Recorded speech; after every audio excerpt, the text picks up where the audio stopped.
हम आपको ये बताएं कि ममता क्यों नहीं आई कोरोना पर पीएम की बैठक में शामिल हुई, उससे पहले एक नजर देखिए कि कोरोना को लेकर लोग कैसे लापरवाही दिखाते हैं।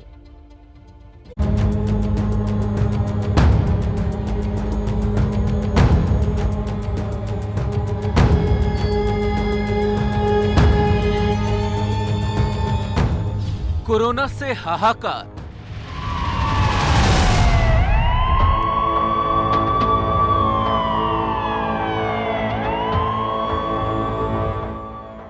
पर जरूरी है चुनाव प्रचार। और आज बिहार में सभी लोगों को मुफ्त में टीका मिल रहा है, तो उनको तो मीटिंग में आना चाहिए था। लेकिन देखिए, ममता जी को गवर्नेंस से कोई मतलब नहीं है। इक्का दुक्का चेहरों को छोड़ दें तो आपको ऐसे कोई चेहरे नहीं दिखेंगे जो जिसने मास्क लगाया हो। कोरोना के खिलाफ बनाए रणनीति या फिर विरोधियों को दे पटखनी। कोई सोशल डिस्टेंसिंग या कोरोना का कोई प्रभाव दिख ही नहीं रहा लोगों पे। हमें एक वार्निंग इशू हो रही है कि ये फिर दोबारा कहीं लॉकडाउन लग गया। देश में कोरोना से कोहराम, लेकिन रैलियों में भीड़ बेलगाम। बैठक से चुनावी राज्यों के सीएम लापता।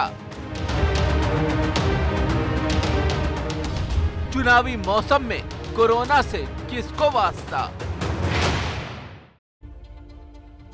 कोरोना की दूसरी लहर दस्तक दे रही है और ये जंग फिर से तेज हो गई है।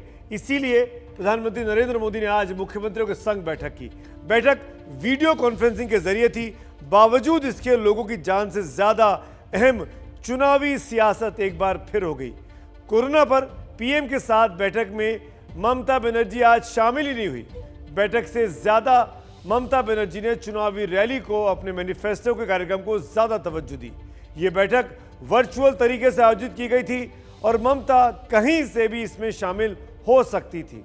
एक बात और जो आपको जरूर बताएं कि सिर्फ ममता बनर्जी नहीं, बल्कि जिन 5 राज्यों में चुनाव चल रहे हैं उन राज्यों का कोई भी मुख्यमंत्री इस बैठक में मौजूद नहीं था। ममता के अलावा ओ पनीरसेल्वम जो कि तमिलनाडु के मुख्यमंत्री हैं, पिनारी विजयन जो कि केरल के मुख्यमंत्री हैं, सर्बानंद सोनोवाल जो कि असम के मुख्यमंत्री हैं और पुडुचेरी के कार्यकारी सीएम नारायणसामी भी इस बैठक से गैर हाजिर रहे। और तो और खास बात यह है कि असम में चुनाव प्रचार में लगे उत्तर प्रदेश के मुख्यमंत्री योगी आदित्यनाथ भी इस बैठक के लिए नहीं मौजूद थे, लेकिन उन्होंने अपनी तरफ से स्वास्थ्य मंत्री को इस बैठक में जरूर भेजा था।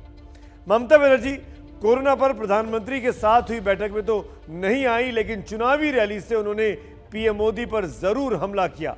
ममता ने वैक्सीन को लेकर केंद्र सरकार पर आरोप लगाया कि पश्चिम बंगाल वैक्सीन मांग रहा है, लेकिन उन्हें वैक्सीन दी नहीं जा रही।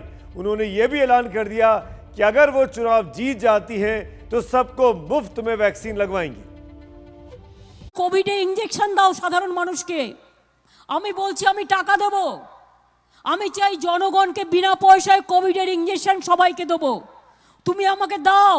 নরেন্দ্র মোদি দিচ্ছে না। আমরা বলছি নরেন্দ্র মোদিকে ভাষণ কম দাও। আমরা টাকা দেব राज्य सरकार। तो ममता दीदी ने केंद्र सरकार पर बड़ा आरोप लगा दिया, साथ ही पश्चिम बंगाल में वैक्सीन फ्री देने का ऐलान भी कर दिया। लेकिन सच्चाई क्या है? क्या बंगाल में वाकई वैक्सीन की किल्लत है? यह जरा हमसे जान लीजिए।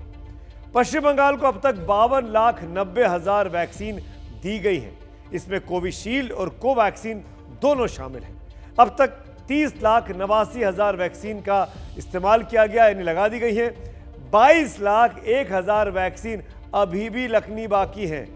यानी ममता और चुनावी राज्य के मुख्यमंत्री तो नहीं आए, लेकिन आज प्रधानमंत्री नरेंद्र मोदी ने मुख्यमंत्रियों के संग बैठक में जो कुछ कहा उसकी निचोड़ हम आपको बताते हैं। इसमें प्रधानमंत्री मोदी ने आशंका जताई कि कहीं गांवों तक ना फैल जाए कोरोना। उन्होंने संकल्प लिया कि कोरोना की कुर्सी को दूसरी लहर को रोकना बहुत जरूरी है।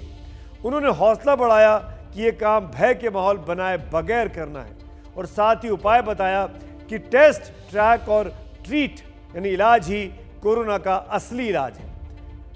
इससे पहले भी प्रधानमंत्री नरेंद्र मोदी 11 बार मुख्यमंत्रियों के संग बैठक कर चुके हैं।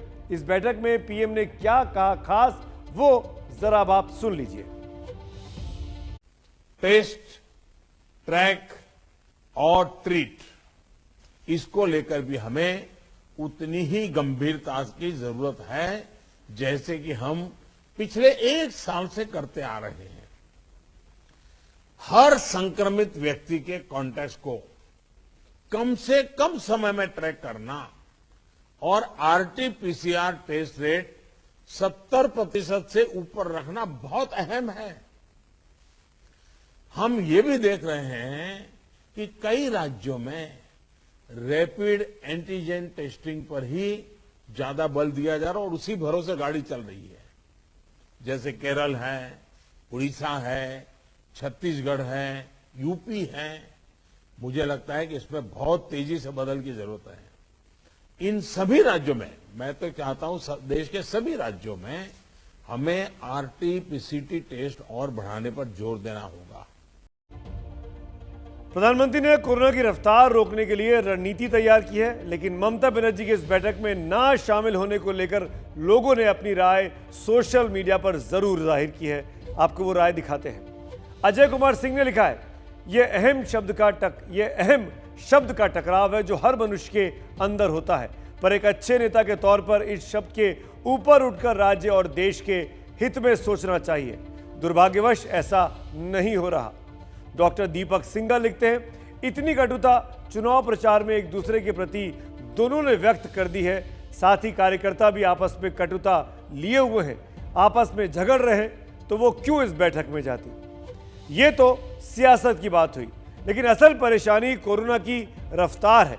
कोरोना को लेकर सरकार की चिंता इसलिए बढ़ी हुई है कि पिछले 1 महीने के भीतर कोरोना की रफ्तार बहुत तेज हो चुकी है।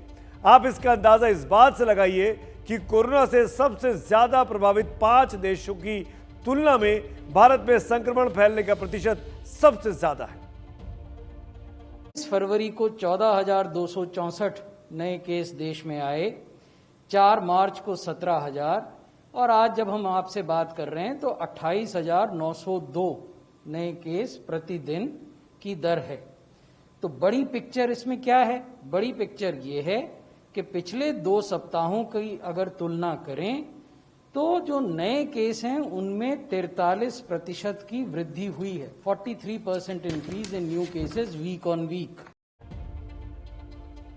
पश्चिम बंगाल की मुख्यमंत्री ममता बनर्जी ने चुनावी सभा में भले ही फ्री वैक्सीन का वादा कर दिया हो, लेकिन मैनिफेस्टो जो शाम को जारी किया इसमें वो ये बात लिखना भूल गई।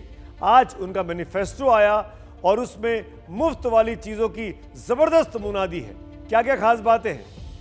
टीएमसी की घोषणा पत्र में ऐलान किया गया है कि 10 करोड़ लोगों के लिए दुआरे राशन योजना शुरू की जाएगी। इनमें 1.5 करोड़ लोगों को मुफ्त में राशन मिलेगा। सालाना 5 लाख लोगों को नौकरी दी जाएगी। राज्य में विधवाओं को 1,000 रुपए मासिक भत्ता दिए जाने का भी वादा किया गया है। हर परिवार को 500 रुपए मासिक भत्ता देने का भी ऐलान किया गया है। वहीं अनुसूचित जाति और जनजाति के लोगों को 1,000 रुपए मासिक भत्ता देने का ऐलान किया है टीएमसी ने। साथ ही 68 लाख किसानों की मदद करने का ऐलान भी इस घोषणा पत्र में किया गया है। ममता का यह घोषणा पत्र उनके मां, माटी और मानुष के नारे का विस्तार है। अब सवाल है कि इससे वोटों का कितना विस्तार होगा। সমাধান করেছি, অনেক কাস্ট সার্টিফিকেট দিয়েছি দুয়ারে সরকার থেকে, অনেক স্বাস্থ্যসাথী কার্ড দিয়েছি।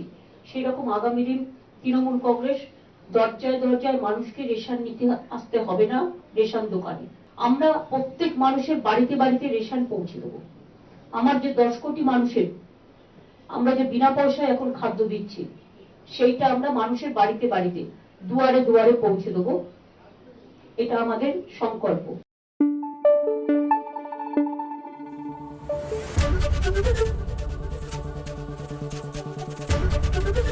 एबीपी न्यूज आपको रखे आगे।